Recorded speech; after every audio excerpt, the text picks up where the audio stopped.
What causes burnout? This is Kathy Hoppy, licensed marital and family therapist and certified compassion fatigue professional.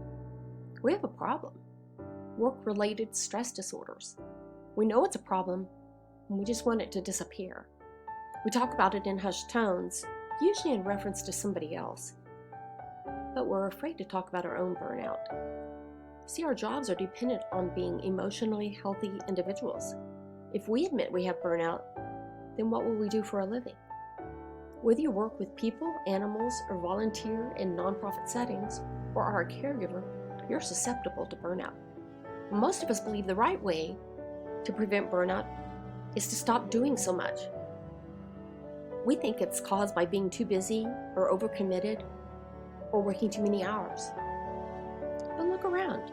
Some of the busiest nurses, doctors, vets, counselors, and ministers, as well as others, are doing just fine. What's the difference? What causes burnout? Well, first it's important to understand what burnout is. According to Christina Maslach, the leading researcher in the field, burnout is characterized by emotional exhaustion, cynicism or depersonalization leading to disengagement, or in other words, your perspective or view of situations or people have become tainted, and loss of efficacy. See, as a result, you feel like what you do doesn't matter anymore, and then you become less effective in what you are doing. And that leads you to say, I'll just set more boundaries. I'll just learn to say no. I'll just quit. Problem is, none of those work. Burnout is kind of like the frog in the pot.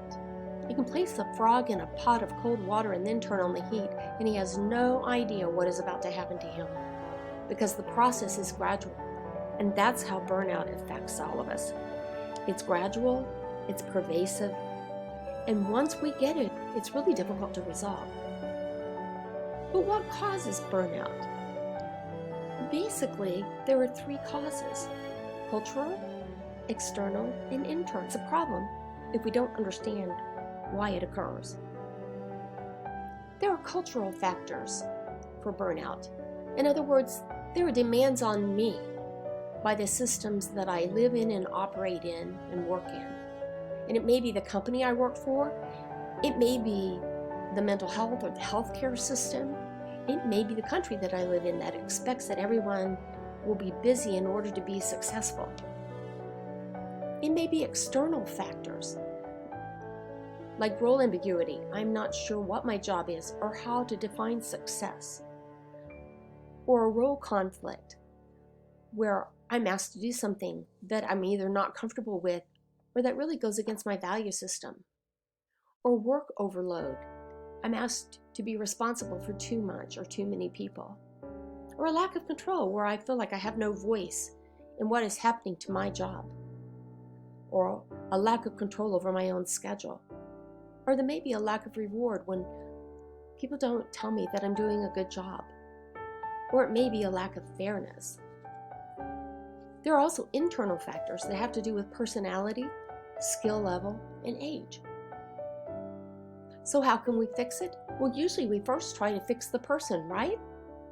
If they only eat healthy and exercise and learn some relaxation strategies, then they'll be okay. We can help develop more self-understanding and teach them coping skills and tell them to make changes in their work patterns, and then they won't be burned out, right? That's not how it works either. But all of those are good things to do, and we should try to do those things.